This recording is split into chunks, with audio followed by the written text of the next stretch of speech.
Now we have, sort of the new thing is, if you're a populist, you've got to now turn that around. And all those people are victims. They're victims of corporations who have somehow ravaged their lives. And we've got to take care of them by giving them everything free. Forget it. That's not what those people want. And it's not what God decided that he wants them to be. It's what they have decided themselves that they want to be. We need to work as a country on reigniting a culture of personal responsibility. Former Bush White House aide Karl Rove joined the Wall Street Journal's All Things with Kim Strassel podcast this week to essentially accuse Americans of being lazy and attack what he called the populists inside the Republican Party for giving those people what they want. But before we hear more from Rove, Cenk, initial thoughts at Karl Rove's attacks on populists. Yeah, so first of all, when you're on the moral high ground, even your opponent makes your points for you. So the more Karl Rove talks, the more populism goes up in popularity. Okay, so we're gonna give you more of that in a second. So by the way, here is yet another fight between the Republicans. I was told that there wouldn't be any fights between the Republicans. They were a cult and would never ever disagree with one another. Is anyone still holding on to that? Okay, if you are, let it go, let it go. So who's right in this fight? Well, we're gonna discuss that after Jordan gives us more of the facts. So it started when Kim Strassel asked Rove about Republicans like Josh Hawley, who have spoken out against programs or cuts to programs like Medicaid. Take a look. What do you make of this argument that some in the Republican Party have, that given that they're looking for new voters and that the Republicans have become more of a working class party, you can't afford to touch any of these entitlements anymore? It irritated the heck out of me when the Biden White House said, we're going to take a power that we do not have, the ability to wipe out the assets that are held by the American people in the form of the student loans that we're supposed to get repaid, our government is supposed to get repaid on. We're going to wipe those out because we're worried about getting votes from the young voters. Right. And so, bread and circuses, is this Rome again? Do we have this, Caesar trying to appease the populace by giving them bread and circuses? And, Bernie Sanders says this, we can't take anybody who's on any one of these programs and toss them off, even if they are illegal aliens, or even if they are able-bodied, or even if they are on there because of fraud. Josh Hawley, please. Then Rove made a reference to J.D. Vance's book to claim that Americans have become too dependent on handouts. Take a look. Now, I read a book once. It was called Hillbilly Elegy. Yeah. And it said that the Appalachian region and great parts of the Midwest had suffered because of the decline of the culture of personal responsibility and an understanding that work is liberating and work rises you up. Instead, people had fallen into a dependency on government. And now we have, sort of the new thing is, if you're a populist, you've got to now turn that around. And all those people are victims. They're victims of corporations who have somehow ravaged their lives. And we've got to take care of them by giving them everything free. Forget it. We as a country are going to be compassionate to those who need our help. But if you're able-bodied, my God, you got to take care of yourself, and we'll help you, but we're not going to give you lots of free things. Now, that is a curious accusation coming from someone who has consistently pushed for handouts for corporations and the wealthiest Americans. In 2017, in a Wall Street Journal op-ed, he hilariously defended that position by claiming that corporate taxes are paid mostly by workers in the form of lower wages and smaller benefits. Some of the tax is passed on to consumers as higher prices. Cutting the corporate tax rate will raise wages. In the same piece, he wrote that the popular items, middle-class tax cuts, a bigger child tax credit, an increased standard deduction, tend not to add as much growth. The provisions that juice the economy are the more arcane items, like lowering corporate tax rates and ending double taxation of American companies' foreign profits. And as for his accusation that Americans have become too lazy and aren't working as hard as they used to, the data shows that worker productivity has skyrocketed while wages have plateaued. You can see that here. Productivity continuing to increase, hourly compensation barely an uptick since 1980. Cenk, how serious are we treating Karl Rove's comments here? Yeah, no, I love it. I think it's really important, not because Karl Rove is right, of course he's comically wrong, but because of the rift within the Republican Party. And that could have really wide policy ramifications. But we're gonna find out if Josh Hawley's full of crap really soon. And that's gonna be based on his vote on this budget bill that's coming up. But first, that chart that you just showed, that's in my book, Justice is Coming. And the trend actually starts in 1978. And that's when the Supreme Court started allowing corporations to give endless money to politicians. And so that's why they captured our government right from the beginning. Citizens United shot a dead horse, and they started taking all of the profits for themselves and not sharing it with the American people. As you saw there, our wages were going up for 40 straight years along with productivity. It's not a natural thing in the market that our wages are not supposed to go up. They are supposed to go up, but they captured the government under corporate rule. And that is why they haven't gone up. So that's why when Karl Rove says, oh, no, you just give all sorts of free goodies to giant corporations who conveniently happen to be our donors, and then they'll eventually share it with you. No, the evidence shows they will not share it with you at all. They'll take it home into their mansions, their yachts, etc.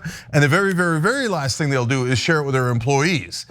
Because it's such a dumb thing, unless you're lying, which Karl Rove, of course, is lying. But if you don't realize it, corporations don't voluntarily go, oh, you know what? We're making so much money, even though we could give more to ourselves and to our shareholders, we'll voluntarily give more to our workers. That's not a thing. You need to create leverage for the workers. Unions are the best way to do that, but there's many other ways to do that. And it's getting our democracy is the number one way to do that. So the idea that he's against giving out something free to corporations is empirically incorrect. They have not only given tax cuts, trillions of dollars in tax cuts, they've also given endless subsidies to corporations. Do you know that the oil and gas companies still get $30 billion a year in subsidies? That's all of us, the average guy. You know how we complain about why is Israel taking money from the average American and using it when they're top 20 country economically, and then using it to kill people, etc. But that's also true of so many other places. In fact, with ExxonMobil and the oil companies, they're taking even more than Israel most of the years, and they've been taking it for about 100 years straight. And it started very small in the beginning, and then once money and politics got in, it got rocket boost in there. They've been robbing us for decade after decade after decade, and it's guys like Karl Rove that allowed that robbery to happen. But the minute you give it to the average guy, he's like, oh yeah, you want free stuff? No way, man, what is this populism? But notice how nervous he is about populism, how scared he is of populism. That's why he says, no, Josh Hawley and other Republicans go towards populists, serving the average guy instead of corporate donors. Oh, don't do it. So Karl Rove is 200% wrong here. He's exactly what's wrong with the establishment, the uniparty, and the guys who work for corporate donors. That ideology is a cancer in Washington, and that cancer's been around for a long time. So that part we've known and fought against for the entirety of the Young Turks. Now, the part that's really interesting as to how things are going to develop is, yes, Josh Hawley, but are you just trying to score political points? And hey, guys, look, I've got like Pete Buttigieg in his new flannel shirt. Hawley's new flannel shirt is, I'm going to pretend to save Medicaid and Medicare, but I won't, and I'll vote for the tax cuts anyway. Yay, donors. Well, we're gonna find out, Hawley. We're gonna find out if you're enormously full of crap and you're just a warmed over Karl Rove, or if you actually mean it. Jackson, what do you think? Well, the idea that Americans are lazy is ridiculous, because at the end of the day, most people work hard enough at least to survive. And in the modern economy, people are working 2-3 jobs, having all types of side hustles. We're living more in a gig economy to where people have to pay out of pocket for things like health insurance. And speaking of, Trump's big, beautiful bill, that the CBO just estimated would have 11 million plus people lose their health insurance. Other estimations have shown 13.7 million people lose their health insurance. And then of course people like Rand Paul, they're like, no, I'm not with this bill because of the deficit. But 14 million people, y'all can lose your health care. I don't care about that. But the deficit, man. But at the end of the day, American culture is very ambitious, very driven towards wealth and riches, and very individualistic. So again, and even to collect things like, let's say if you're not a senior citizen or if you're not very ill, to get things like Medicaid or welfare, you have to be broke, or you don't qualify for it. And most people just aren't gonna, I'd rather just not work at all. Like, that's ridiculous. But I think Elon Musk is really onto something when he says that the Republican Party's in trouble for 2026 and 28, because what are they without Donald Trump? I mean, Donald Trump's on his last leg at the end of the day. He can't be president again. Even if he tries, it's not going to happen. And the Republican Party just really has no identity without him at this point, at least. And another issue that they have is Trump isn't delivering on any of his promises to make things cheaper. So as he keeps ramping up tariffs, as he keeps destroying our alliances, as the rest of the world continues to unite against us, as the US dollar continues to face threats of no longer being the reserve currency. I mean, like, if people are losing access to benefits and they can't afford anything, a wet paper bag could be the Republican.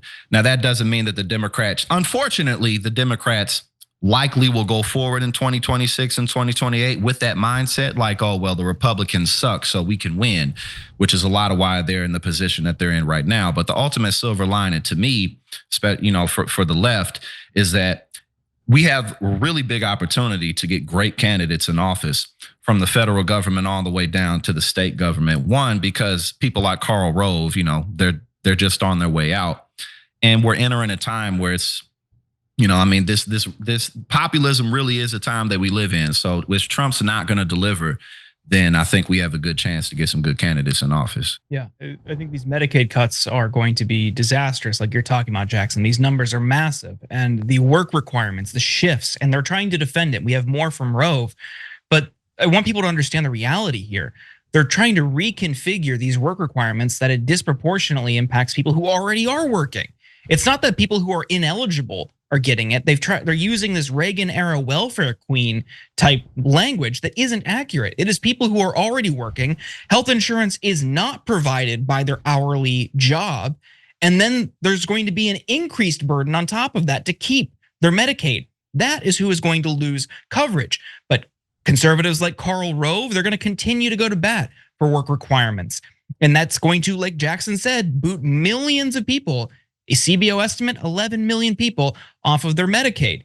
And he's joined by people like CMS Administrator Dr. Oz, who told Americans they could keep their health insurance by proving that they matter. Take a look. I have confidence in the American people. You give people a chance to work, and we know we have twice as many jobs as there are people looking for them. Go out there, do the entry-level jobs, get into the workforce, prove that you matter, get agency into your own life. It's a much more enjoyable experience if you're going through life thinking that you control your destiny, and you'll get better insurance at the same time. And now we're learning that senators are eyeing cuts to Medicare also. Here's what Senator Kevin Cramer told reporters after a meeting with Senate Republicans on Wednesday. There was legitimate debate about, can we do more with Medicaid? Are we doing too much with Medicaid? Is there how much waste, fraud, and abuse is there in Medicare? Why don't we go after that? I think we should. Some people are afraid of the topics. I'm not. So I just think this is in my view, this is our moment as Republicans in control of all three branches, and we ought to be going after more fiscal responsibility. Some people are making that case. Other people are wringing their hands. I mean, we're getting into Medicare now. Medicaid already bad enough. Touching Medicare and Social Security, Cenk, that's a third rail in politics. Is this going to blow up in their faces? Yeah, if they do, I think it will. And I think that people are getting restless already on several fronts. But so look at what he said, though. What he said is super interesting. He said, as Republicans, this is our moment to be able to cut Medicare. Remember, this is the party that promised you 1,000 times, like every time they get into office and they have power, they talk about cutting Social Security and Medicare. And then when they're running for office, they say, oh, we're never going to cut Social Security, Medicare. No way, no way. Oh, the Democrats are being outrageous. Do you remember when Biden said they were going to do that in a State of the Union and they all booed him? The Republicans, they're like, oh, no. And he's like, oh, okay, I'm glad you're on the record as not wanting to cut it. And all of a sudden, here comes Senator Kramer. A Republican go, yeah, of course we're going to cut Medicare. This is our moment to gut the average American. Oh, those senior citizens, they paid into it their whole lives like suckers. Now we get to rob them and give it to our rich donors who are going to get $3.6 trillion tax cut overall. Yeah, that's your moment, all right. But I mean, see guys, that's what I'm scared about when they say, oh, there's not enough cuts in this bill. We should hold this bill up because there are not enough cuts. And at the last second, they'd be like, well, okay, we reached a compromise. Not only are we gutting Medicaid, but we're also gonna gut Medicare and give even more to the rich. Woohoo, what a compromise. But by the way, none of that is about the budget, the deficit, or the debt, which they're gonna add trillions to. It's all about taking from the average American and giving it to their donors. That's what all of American politics is about. That's why even as the Republicans are punching themselves in the face 200 times over, the Democrats are polling at 26%. Why? Because they're playing good cop, bad cop. And my whole life, I'm so sick of this obvious soap opera. And I'm so sick of mainstream media not noticing it. But they keep playing these games, and at the end, what do? I've been covering it for over 25 years. They do the same thing every single time. They take from you and they give to their donors. 100 out of 100 times. Back to Medicaid for a second. So now you're telling us, oh, well, we need a work requirement because you have to prove that you matter. But wait a minute, Medicaid isn't for the rich, it's for the poor. That's the whole point. Medicare and Social Security are for senior citizens. If you have a job, et cetera, you usually get health care from there. You've got Obamacare, but Medicaid is for people who really can't afford it, and we don't want them to die. We don't want their kids to die because they don't have health care. Now they're like, well, now you need a work requirement. So then and then once you have work, then that's it. You make too much money for Medicaid. Well, that's ending Medicaid. Soon they'll come out and be like, no, Medicaid should be only for millionaires who have proved that they are worth many millions of dollars. Then we'll give them Medicaid for the poor. That doesn't make any sense at all. They're not even trying to make sense. And to Jackson's point about populism's on the rise, and this is the moment. Guys, that's why we started Rebellion PAC. Go to rebellionpac.com. There's real Democratic left-wing populists that believe in giving to the average guy, not to the donor class. That exists, and I'm telling you that partly because mainstream media has a total blockade on it. There is actually an amazing left-wing populist option, but mainstream media is like, shh. No, establishment on both sides, we'll talk about it 24/7. The fake populists on the right, we'll talk about it 24/7. Oh, you got something that might work? No, never mention it. Don't mention it, right? No, we got 3 candidates and a lot more on the way. Rebellionpac.com. Jackson, what do you think? Well, just real quick, you remember, I think it maybe was a month ago or something when Howard Lutnick, who's the Commerce Secretary, he was on TV talking about how, if people get their Social Security payments late, it's not that big of a deal. If my mom got it late, it wouldn't be that big of a deal, but your mom doesn't need it because you're massively wealthy. But that's really the attitude that these people have. It's the way I see it, and it's not like I came up with this, but it's just an attempt to subjugate the public, cut off all access to climbing the social ladder, whether that be allowing more discrimination against the LGBTQ community. The Supreme Court recently rolled back Roe v. Wade. They're continuously giving Donald Trump more executive authority to do much of whatever he likes.